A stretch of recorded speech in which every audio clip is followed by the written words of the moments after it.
title of my talk is The History and Future of Humanity.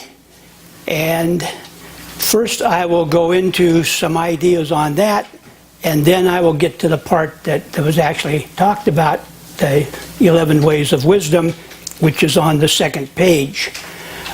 I'm going to roar through the first part, but when I get through it, if you have questions, want to raise concerns, we'll spend a few minutes on that, but not much too long.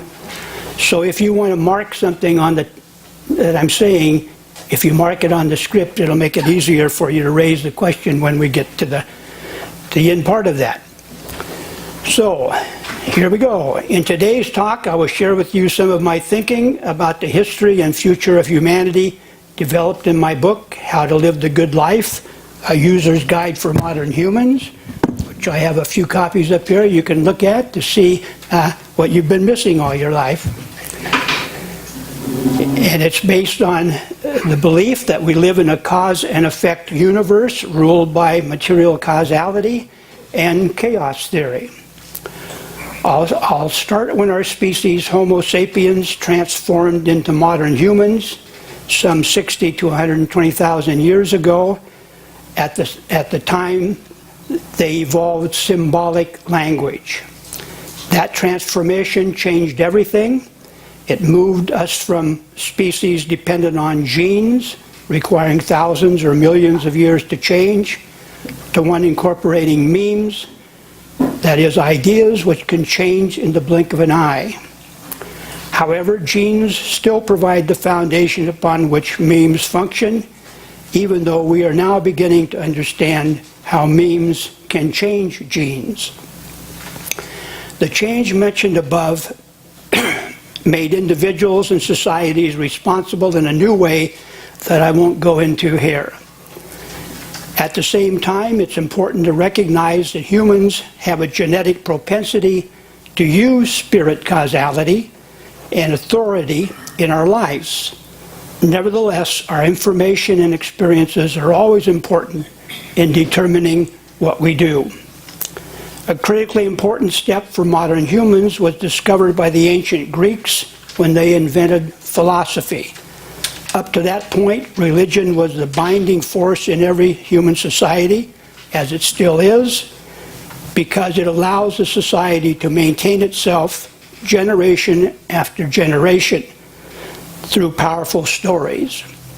And religion had always been based on spirit causality and/or traditions that were difficult to question. Philosophy allowed material causality to be brought into consideration so things could begin to be questioned or at least discussed. And out of philosophy came science. Symbolic language gives each of us the potential to influence the future history of our species, which means each of us might be uniquely important. All this changed forever the path of our species and the world we live in, and perhaps even the universe. It's my vision that the foregoing set our species on a path toward what I call the light at the end of the tunnel.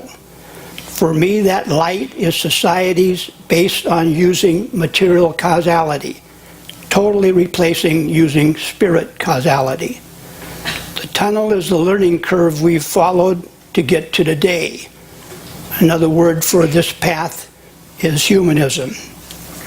If properly followed, this path might even prevent the process whereby an intelligent species wipes itself out by misusing its intelligence, like our species is currently setting itself up to do with global warming, overpopulation, and/or nuclear/biological Armageddon. When we recognize that science is the search for congruency, we can then realize religion is the search for meaning. And I believe both of these assumptions are essential.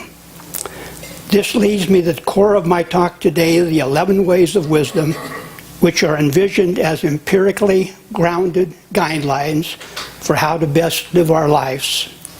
I'd like to now go through these 11 Ways of Wisdom to help me gain the insight of your knowledge and experience, because without dialogue, anyone's efforts are stymied.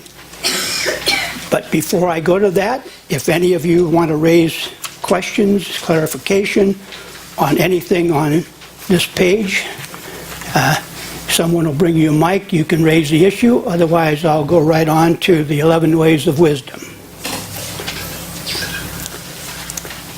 No questions? Okay, that's fantastic. Oh, I see one in the back, and it's one of those guys who really raises just difficult things. So,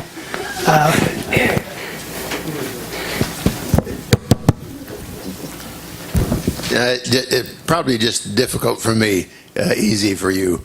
But this relationship between genetic propensity and spirit causality, what's the nature of that, the evidence for that? It's just spirit causality seems to be around everywhere, so you assume it must be genetic. Nothing else is universally scattered among the human types, or? Well, if you're seeking the bibliography on that assumption, I'll have to say I don't have it in hand, but if we get together and talk, maybe we could figure it out. But that's been my conclusion based on the reading that I've done. But if anybody wants to question that or raise issues on it, to my mind, that's what discussion is about. Can you elaborate on what you mean by material causality? Okay, the difference between material causality and spiritual causality is that spiritual causality is the explanations our forebears always brought up. In other words, if there is a wind blowing, what causes the wind to blow? For the way our brains function, the easiest answer was, well, there are spirits in the world who do things.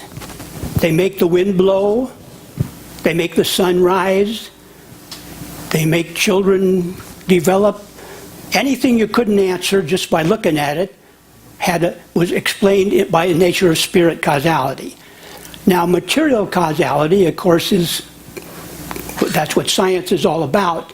What is the actual cause of a thing? If a river flows, why is it flowing if it's not a spirit? And then you get into things like assumptions of gravity and all those things. So that all of science is about material causality. That is, everything that happens has a material cause behind it.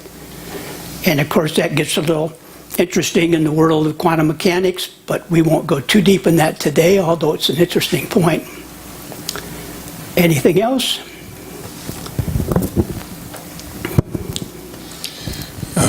You seem to believe that our brain segregates facts and fantasies. We don't. Spirituality, all religions are fantasies that were advantageous when they were invented. Yeah, and that's how and without them, we wouldn't have gotten to where we are today. That's correct. That's part of our past, our history. And they got embedded in our genes, in our DNA. That is why so many people still believe in gods of various kinds. They were all invented just after the invention of language, which enabled people to talk at length and in depth.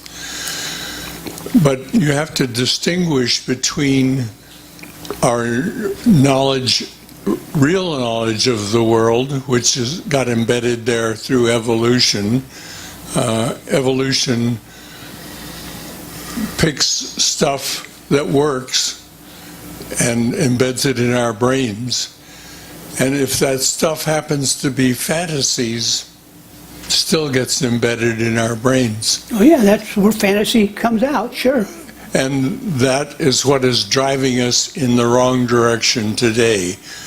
Many of these fantasies that we are, what we have to do is somehow recognize which of these things in our brains are fantasies and sort them out, reject them, get rid of all religions, and start thinking straighter, Yeah.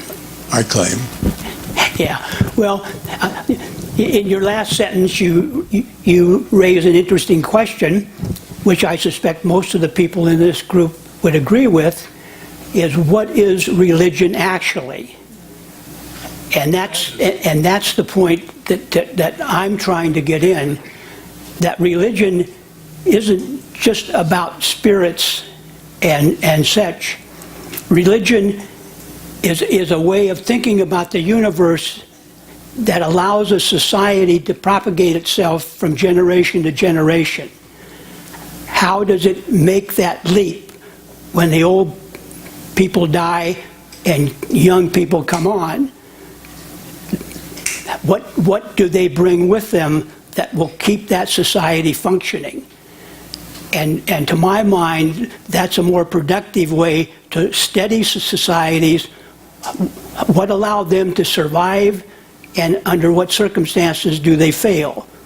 Like, why did the Egyptian society, after thousands of years, come tumbling down? And I say it's a result of their religious thinking, which was not congruent with reality, or at least congruent enough, and therefore in conflict with other societies that had a better idea of the real world. It allowed them to take over. But that point, I certainly am not going to solve today. I've got at least 20 other points that are even less likely to be solved today. The best I can hope for is that if you're really interested in this kind of stuff, I am too, and I'm more than willing to get together over a beer and talk about stuff. Because we all have erroneous ideas embedded in our brains. I started off with one after I got out of the supernatural religious domain that was moving me in an erroneous direction. And it took a long time, and only by a humanist questioning me on it several times that I finally realized I had made an incorrect assumption. I had made an assumption that prevented me from really getting to solving the problem in a more productive way. And my hope would be any serious conversation might lead in that direction. Okay? Next. Yes, you asserted that there's a distinction between religion and philosophy. My question is whether they're necessarily mutually exclusive. Well, here we get into the mushy area where it's all matter, what's your definition? But the point of philosophy, basically supernatural religion and authority are not in the questionable range. In other words, the kind of thing, if you raise a question about, if they don't burn you at the stake, at least they'll burn your books.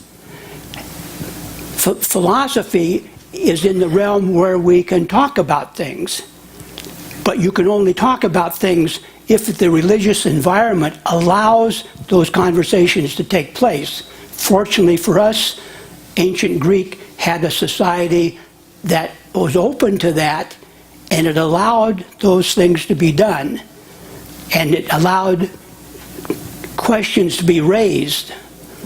What does cause something to happen? Now, did I get to your question, or are you still dancing around? I think what I was more focused on as to whether, I think that both religion and philosophy are an attempt to explain the world, or explain a worldview. Definitely.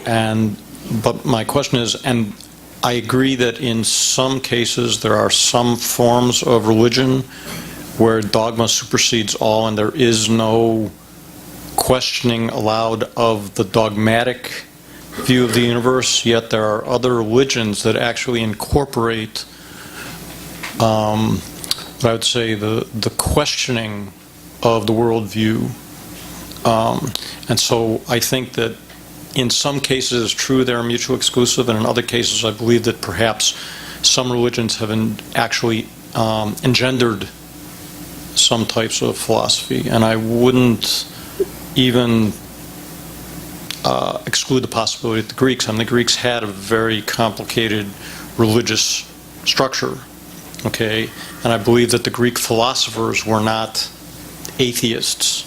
I believe they were an integral part. We're not talking about Galileo, who was obviously persecuted by the church. There were people like Socrates, but I don't believe that Archimedes and Euclid and people like that were necessarily persecuted by the religious authorities in Greece, and yet they were thinkers who developed within that structure what we now consider, I think, the origins of modern philosophy. Is that true?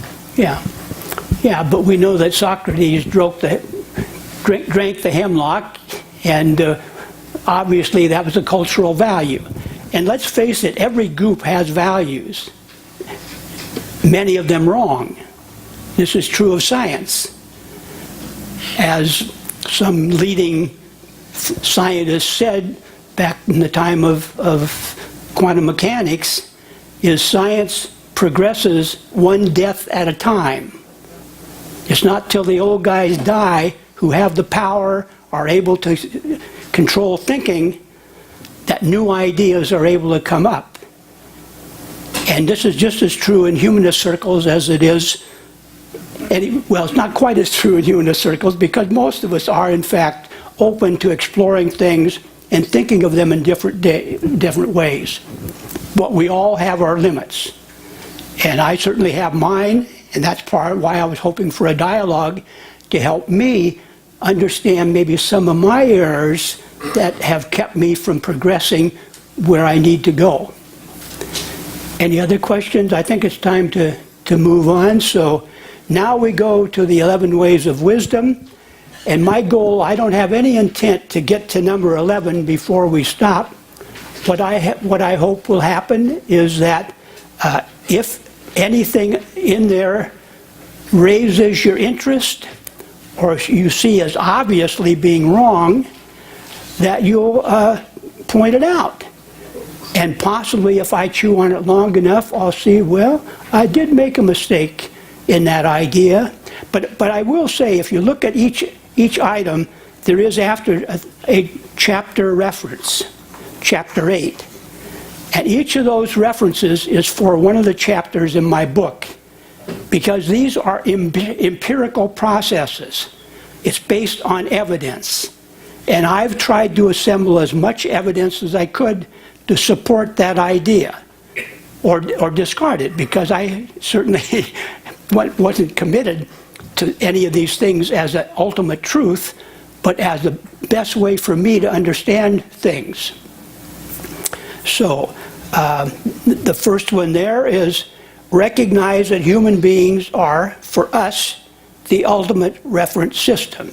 And chapter 8 gets into all that. I take that to be an extremely important assumption, that and to recognize it. I mean, what is God about? God is about providing an ultimate reference system that gives answers, and you've got the answer, and there you are. But take out God, and where does all the system go? For most of us, it pretty well falls apart, even though there are some parts of it that we accept and follow. And to me, humanism is the core of every supernatural religion, because humanism is about what people really do, what's important to us, and that isn't obvious. Since we depend on memes rather than genes, our genes don't drive us to the right answer. We can do dumb things, and worse than that, well, I won't go into that, but at any rate, so that, seeing no hands, I'll move on to number 2. Endeavor to maintain and improve the human species, support efforts to develop enlightened communities. Now, of course, what does an enlightened community mean? I trying to definitely answer it. I try to do it briefly at the end in footnote 1 and 2. An enlightened person or society accept belief that human beings are the source of meaning and value and the essential actions that follow. In other words, it's not just just thinking something. It's a matter of what do you do about it. If you believe that to be a fact, that people should help each other and that kind of thing, how well do you follow that, etc. Of course, other thousands of things that can be done. Again, unless I see a hand, I'm going to just move on down the line. Number 3, seek to understand, pursue wisdom. To me, that's an obvious assumption for a humanist, to try to understand and be willing to look anywhere for answers. Because some good answers are found in very unusual places. I mean, certainly a good place to start is studying religions, because religions have been going on for thousands of years. There's got to be something there to allow that to happen. One of the things that I had a thought in my mind there, which seems to have disappeared.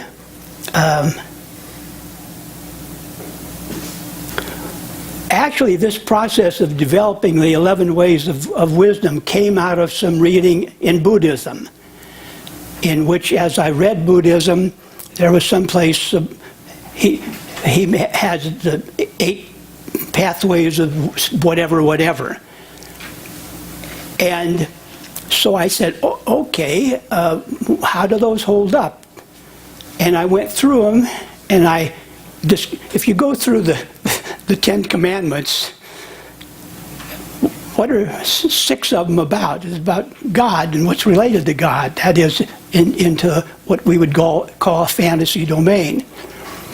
But within them, there's also important things about what helps a society continue. And not just function now, but continue generation after generation.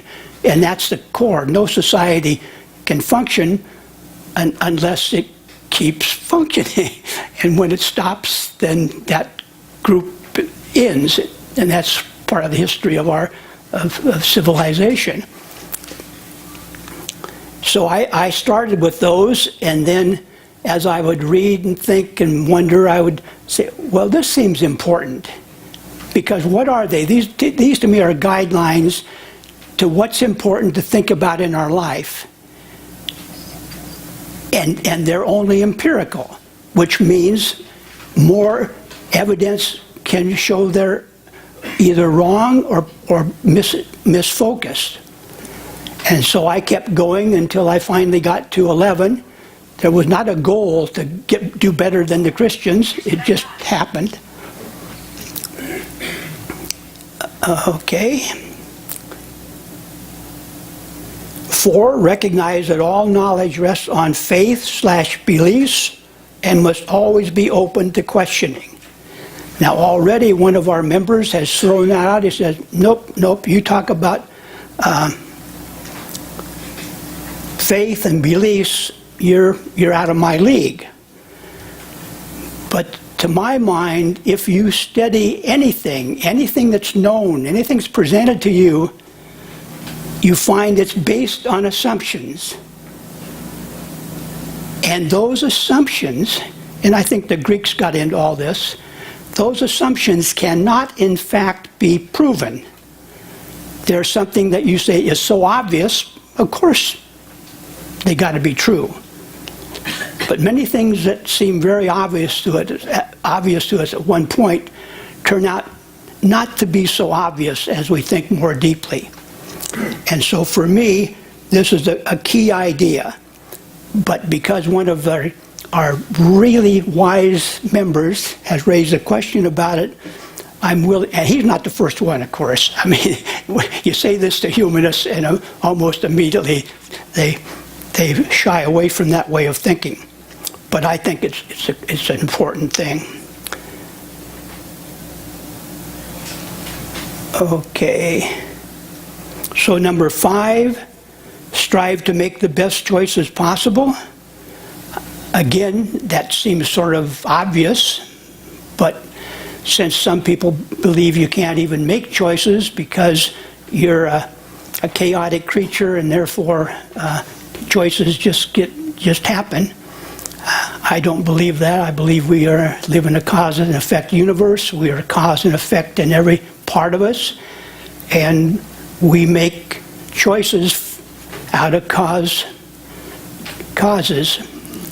and of course always effects come from those causes, because that's how we test in our assumption what the value of the cause is, if it pans out.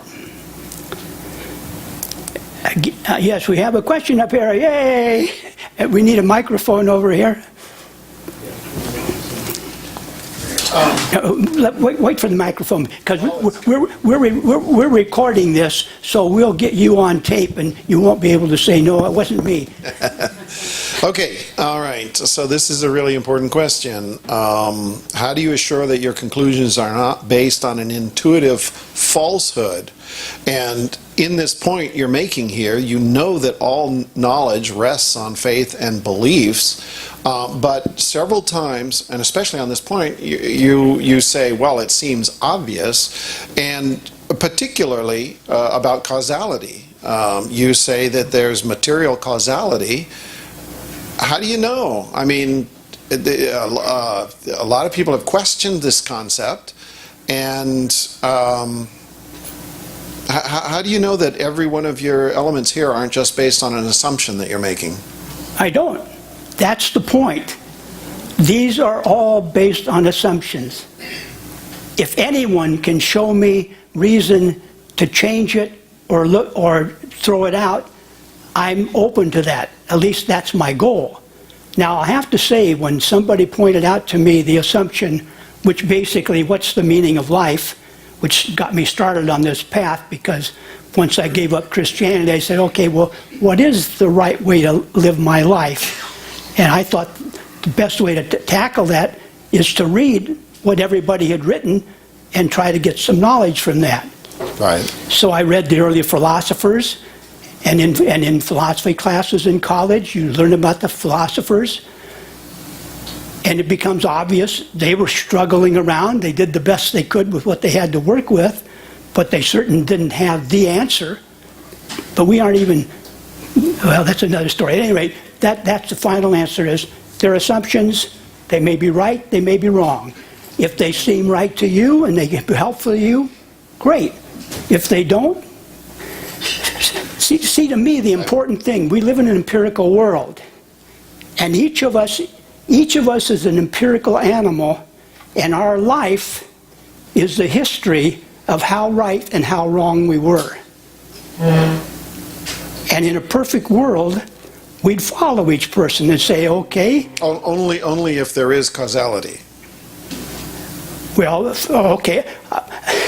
Yes, but the point of it is, in my working world, there is causality, and that's the answer. If you come up with a different answer, and therefore different conclusions, you have to live with it. And I can look at how you did in your life and say, well, looks to me like you didn't do too good. It looks to me like when you cut your daughter out of the will, that had some bad effects. Okay, and another really quick question on causality, which is, do you believe in free will? No, I don't believe in free will. Of course not. You can't believe in free will and believe in cause and effect. Okay. Yeah. But again, see, that's another like faith and belief. We're so used to thinking that we make... See, the reason you get to these questions is how do you deal with them? And to my mind, how you get with free will, my basic position is everything we do by choice. But who answers what is we? We is taken for granted. Well, we have a soul, and it goes on to eternity and goes to heaven. But I don't see that as what a we really is. A we is a really complicated thing that we're only starting to get some clues about what's going on in the brain when we go from robbing somebody or giving them some money to help them get food. Your belief that analyzing religion will take us someplace is a fantasy, I believe. That may be your opinion. You're entitled to it. Well, let's look at the facts. When From whose point of view? language was invented, a big transformation happened to our ancestors. There was no science. They had a lot of questions about how the universe worked, and they invented a bunch of fantasies to explain it, which helped them a great deal. It enabled them to coalesce socially and function as a group. And therefore, those ideas got adopted because they worked at that time. They do not work at this time. Many of them do. None of them do. It's a bunch of baloney. And consider this. Evolution is what really determines how we move ahead in time. Evolution is pragmatic. It chooses things that work, whatever they may be. At that particular moment. Yes. Now, one of the things that evolution discovered early on is that piracy works. That is, taking the assets of others to advance yourself and to survive. Humans, like many other species, are pirates. That's how we make our living. We eat other animals and vegetables and other such things in order to survive. That's piracy. And now our religions don't endorse that idea generally because they're full of baloney. Piracy works and we depend on it. And we are following it down a road that is likely to kill us off in one of two ways. Because we are living in this fantasy world based on bogus religions. I think studying them is a total waste of time. What we got to do is get rid of them. Well, that's certainly one way to deal with it. My own assumption is studying anything has value, and to avoid studying religions, which my definition is, what is a religion? Religion is about the meaning of life. Why are we here? What are we? Why are we going through this pain? That involves, that ties into making our life a meaningful thing. And the meaning comes out of us as a Homo sapien with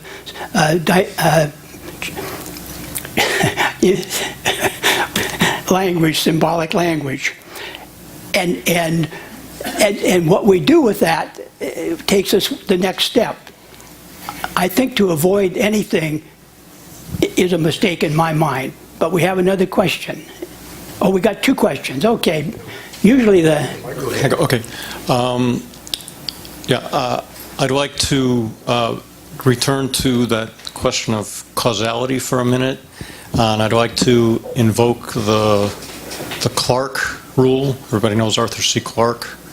That any sufficiently advanced science appears like as magic to Sure. the underdeveloped society or civilization and propose a corollary, perhaps, that any sufficiently advanced philosophy appears as a religion to a less sophisticated society? Does that make sense? Yeah, okay. Thanks for raising that. Now, we have a question. We have a... You keep referring to the meaning of life. There may be no meaning. Well... Okay, all right, so Okay, it's well, good to question, but the okay. answer may be there is no meaning except what you arbitrarily assign to it. Of course. You also referred to material causality, which is not a strict causality anymore, according to quantum mechanics, which you mentioned, that probability and uncertainty are essential elements in nature, and there is no such thing as strict causality. Well, thank you for raising that point. So anybody that thinks there is, the point of it is, I question quantum mechanics, the way it came about and where it's gone since. So did Einstein. Exactly. Mm-hmm. And I like Einstein. I also have to say that That's right. But that Spinoza was once I was able to read him because he used God in an orthodox way, and I was able to get to what he's really saying. I realized this guy had it right, and unfortunately, he was the only guy up to this point. Who, Spinoza? Spinoza, yeah. But back to Einstein, yeah. I think he was on the right track. When Einstein was asked, what does he believe in God?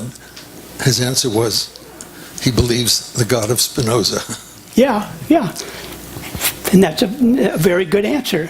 And since both of them from Jewish persuasion, it fit. But it also, to my mind, fit for a humanist.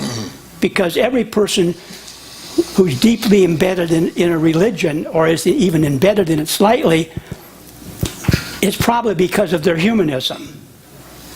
That they are trying to understand.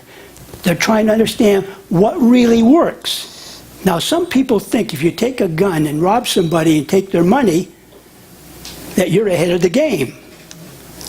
I happen to say, well, let's look at that. Where does that lead you? What does your life turn out to be like? And did you really, at the moment of your death, think you were on the right path? Or do you wish you would have had enough knowledge to go some other direction? I'm taking the assumption that what's really good for us is what's good for our species. That we are put on this earth to maintain our species. And anything we do that's counterproductive to that is a negative thing. But I'll also say, without doing those negative things, we probably wouldn't have been here. Take war, for example. But I'm sorry, I interrupted you. No, I just wanted to point out it's an assumption that we're here to, whatever you said, I don't remember, but... maintain our species. To maintain our species. That may not be true. That's true. It may not be. We may be here because God put us here, and put us here for her own reason. Yeah, she did. We're all working with the assumptions we have. And to my mind, it's only with dialogue between thoughtful people that we can get jarred out of the assumptions we're currently stuck with. And to my mind, a humanist group should be a place where everybody who is welcome, who's willing to look at their assumptions and at least consider, maybe I'm wrong. And there's no assurance. I mean, I'm talking empirically, not mathematically, that the test is what happens. Well, I like where you're coming from, Art. Well, thank you. I also believe that it's important to understand religion, to be open to people who are religious and to their doctrines and so forth. Looking now I myself am considered by Christians to be an atheist, although I'm more of an agnostic. But looking at your principles here, the majority of the 11 ways of wisdom, you would find Christians agreeing with every one of those. That's the best of all possible worlds, right? And since at least half of the people in the United States, and probably 2/3 of the people in the world, are theists of one kind or another, you can't write them off. They have the same concerns about raising children as we do. Many of them are scientists. They educate our children. They're policemen, firemen. And I think the way to wisdom is to seek to understand the similarities in the goals and the purposes that they have and how they align with ours. And there's a tendency that atheists have, the San Jose atheists, and also people that are humanists, to be a little cavalier and arrogant in their positions by writing off the majority of mankind's belief system, rather than trying to see what the similarities are. And what that results in is the very attitude that humanists are opposed to, and that is being open to the other, being a loving person, seeking to understand, and not having a polarized black or white, either or type of thinking. And it's easy to kind of fall into this, what do they call it, where you try to find people that believe the way you do, and you study and read just, what is, confirmation bias. Yeah, the confirmation bias. And we criticize the Republicans and the far right for their confirmation bias. They only watch Fox News. Well, how many of us only watch CNN or MSNBC and say, this is the truth? But see, the difference is not so much that the news is biased in some cases, but it's what they see as being important, what is left out. MSNBC will leave out certain stories. They'll leave out certain perspectives. And so you go to Fox News, you find a different perspective. So anyway, I'm more for trying to understand. You can't defeat the enemy unless you understand the enemy. Yeah. And once you understand the enemy, you say, hey, you know, this guy's not as bad as I thought. He can actually be my friend. So anyway, that's my take on the whole thing. To me, the core of the core of humanism is the recognition we are all human. Right. We may do terrible things, we may think dumb things, but we do them for reasons. And in my experience, I didn't start off as a humanist because I didn't even know there was such a thing until I invented the word. And found out other people were using, I didn't use the term because but those who thought the same way I did and called it humanism, I said, oh, now I have a name for that. But the point of it, the issue is,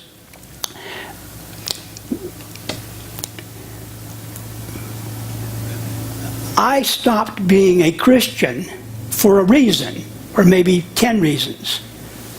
My guess is if however many people here were raised as Christians and now call themselves humanists or atheists or whatever, don't call themselves Christians for a reason. And mostly I think those reasons are good reasons. And my take is anyone who calls himself a Christian, particularly if it's an evangelical, dogmatic, whatever, would benefit from looking more deeply at what the effects of their belief has on, negative effects of their belief have on them.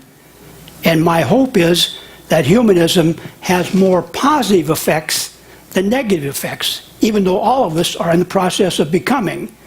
None of us have reached the summit. The most we can be is trying to keep climbing. So I think I think first we have to accept every person as a human being worthy of being recognized.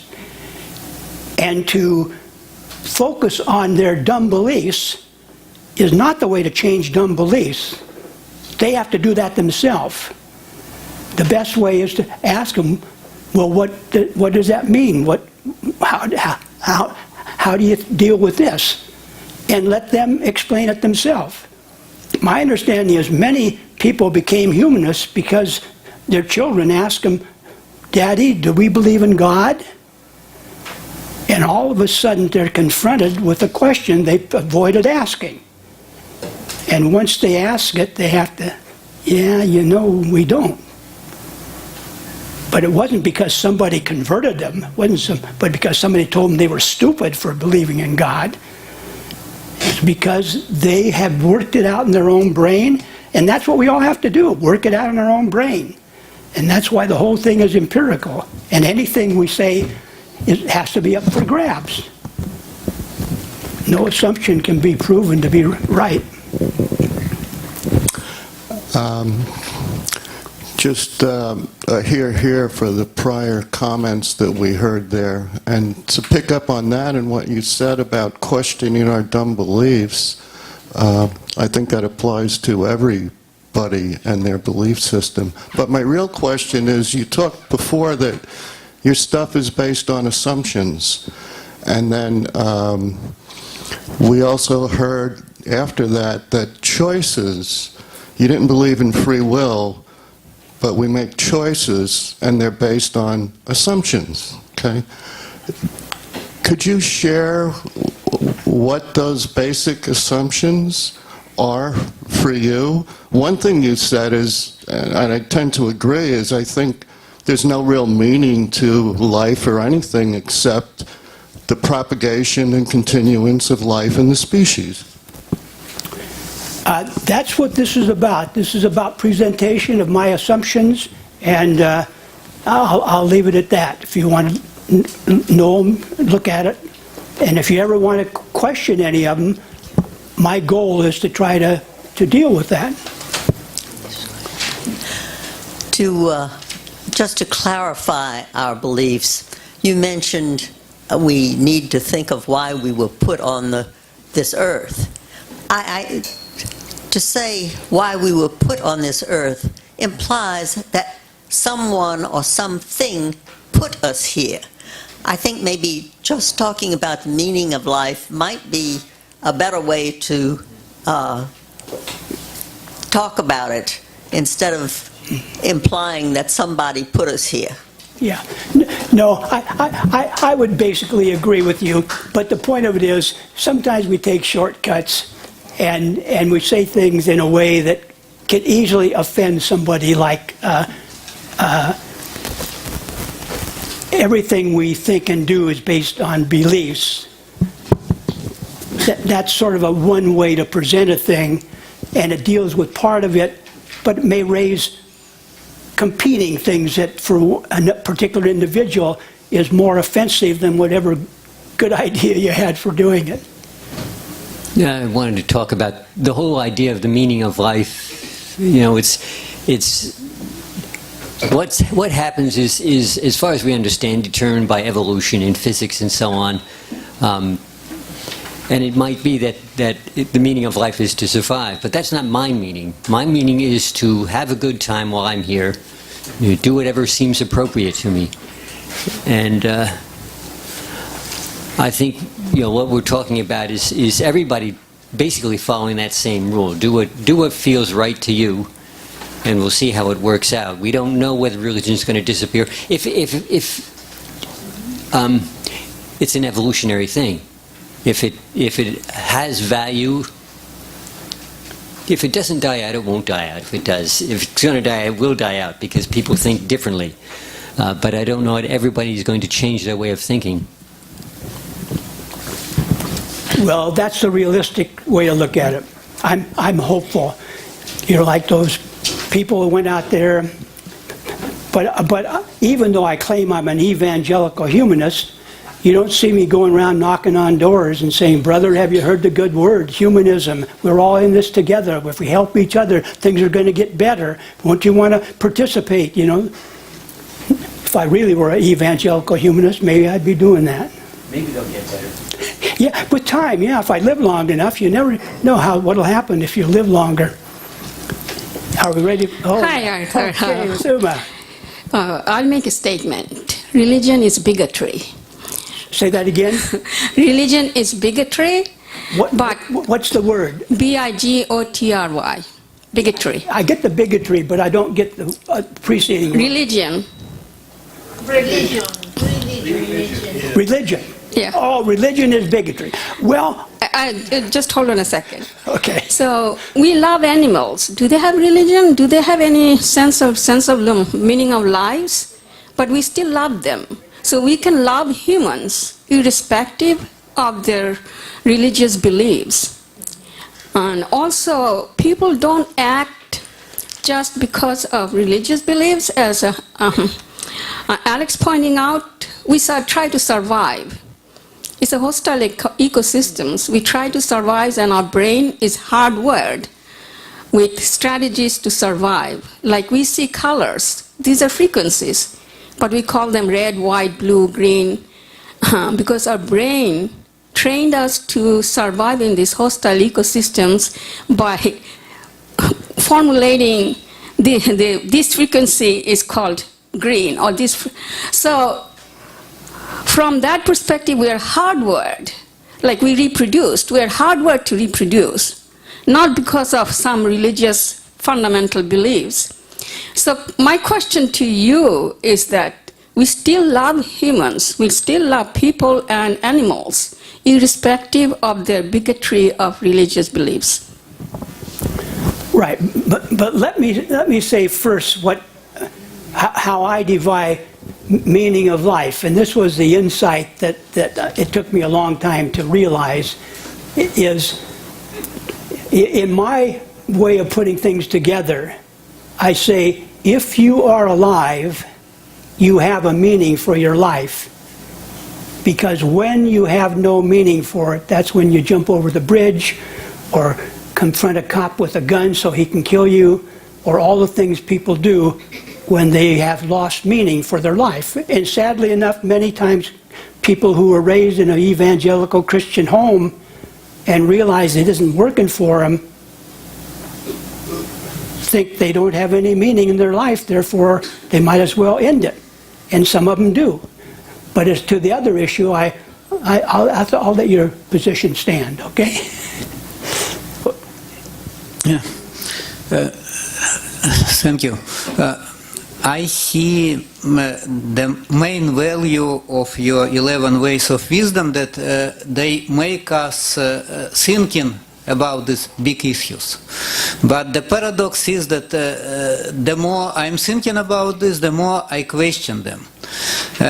And specifically, this is related even to your first assumption that recognize the human beings as the ultimate reference system, which it sounds very compelling, but if you think that for most people, the practical reference systems are not the set of all human beings, so to say, but it's always a smaller subset. It's like for humanists, it can be all humanists, for instance. For Christians, it can be all Christians. Sometimes it's even smaller subsets, like a particular party or particular ideology or particular tribe, and they may be connected somehow to this ultimate reference system, but in practice they are frequently fighting against each other, and so do you see any way to somehow resolve this contradiction between this ultimate reference system and all these particular reference systems? Well, for me, the basic thing is this consistent? In other words, if we recognize that human beings are the ultimate reference system, that can deal with, okay, so you think only Jews are the ultimate reference system. And I say, but I'm a Christian, so where does that leave me? But the point of it is, for me, what this is about is trying to develop a value system that works for every human being. Every human being. Now, that's ridiculous to even say that. Oh, you mean 7 billion people could do this and we could function? Well, certainly not in the universe that capitalists have produced. If we tried to, and that's why I'm at some level pessimistic. When I started this process in the 60s or whatever, with maybe 2 billion people or whatever, 3, see, well, maybe we really could make this kind of thing work. But to get to 7 billion people, 9 billion people, what would it take to allow this kind of thinking, the kind of thinking that's involved with perpetuating our species, which right now we're deeply ignoring? Overpopulation, global warming, the techniques we have for wiping out the whole species and many others. We have that power. Now the early Christians had a word, Armageddon, or the Jews. God made the world, we live in the world and prove whether we're worthy, and then God ends the world, and that's the way it goes. So they had a story. To my mind, I don't have that kind of a story, but I do have a story tied up with human beings, building a society where everybody has value and is valued and lives a basically pleasant life. Not that there aren't hard times and tough things, because that's part of living in a world with the second law of thermodynamics. Things just get tough sometimes. So I don't have a specific answer to your question other than there is this hope that somehow if we look at things in the right way, it will be helpful. But many times the right way turns out to be the wrong way. Just like, why do we have psychopaths? In my mind, we have psychopaths because for a group to survive, sometimes bad things have to happen. And for bad things to happen, you have to have some members that are willing to do bad things. And they do bad things because they have brains that allow them not to connect in a personal way with other people. But the story gets big. I think. Hi, Arthur. I wanted to get a little bit back to the idea that Alex was presenting, and maybe you could add a little bit to it. He was saying that do things that feel good. Well, you know, that's an interesting subject. I don't know that feelings are a reference point, but let's say we did assert that. Then the question would be, feeling good now, a week from now, a year from now, which comes into that thinking fast and slow idea, which many people, even in the humanists, think fast and not slow, because what you're talking about is slow thinking, not fast thinking. Anyway, speak to that. Maybe it's one of your assumptions somewhere. Well, I'd say it's buried in there, and of course you raised a good point, because Alex did make some specific statements, and they're statements that probably many humanists would agree with. But I agree, if you're so caught up in that, you really miss the bigger picture, because some people feel good when they rob somebody and take their money, because wow, now they got $100 where before they were broke. So how do you weigh that? To my mind, you have to have some value that's higher than that in order to judge if what you're coming up with is it something that'll work for everybody. And to my mind, working for everybody is the secret. And that's why I say Christians at their core are humanists, as are Buddhists, Muslims, Mohammeds, whatever.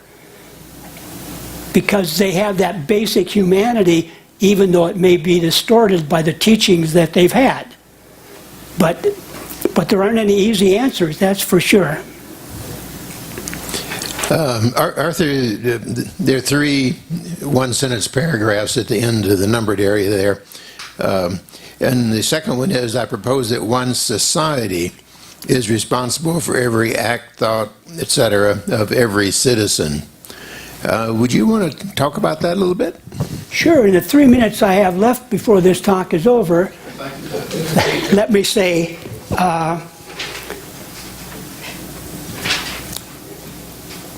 because there is no free will, we act in terms of what we've been taught, what we learn, how our body's working, and where's the source of most of what's moving us.